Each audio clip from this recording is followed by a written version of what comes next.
Now we're going to make that connection in Colossians from verse 11, and then we're going to read a couple of Ellen White's writings and do a bit of a study and explanation. So Colossians chapter 3 from 11. Where there is neither Greek nor Jew, circumcision nor uncircumcision, barbarian, Scythian, bond nor free, but Christ is all and in all. Put on therefore, as the elect of God, holy and beloved, bowels of mercy, kindness, humbleness of mind, meekness, and long-suffering, forbearing one another, and forgiving one another. If any man have a quarrel against any, even as Christ forgave you, so also do ye. And above all these things put on charity, which we've discussed, which is the bond of perfectness.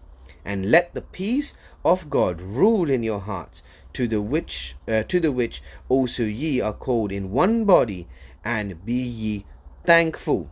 Okay, and 17, and whatsoever do ye do in word or in deed, all in the name of the Lord Jesus, giving thanks to God the Father by him.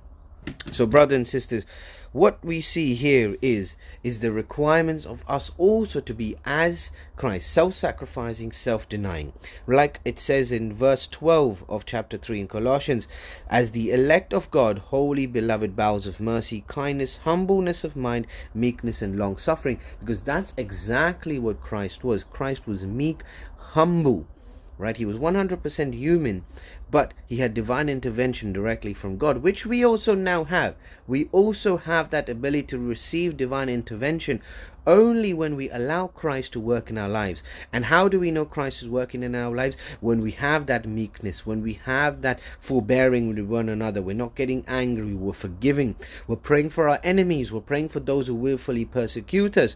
We're looking at our lives and thinking, is this similar to how Christ lived? Now, we cannot be as perfect as Christ, of course, but we need to be perfect in faith. Like Ellen White says, perfectness is basically maturity in faith, settled and grounded in faith. That's the importance. So when we're perfect in faith, we will tend to have these abilities. Now, we're going to read in a section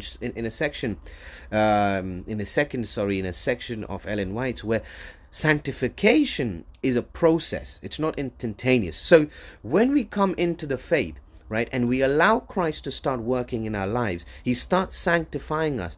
And as we read the word, which is truth, that truth also starts sanctifying us. And as we go through that process of sanctification, we start to break down these personalities in our life, or these characters in our life, which is pride, which is being selfish, and having this sort of need for self, basically.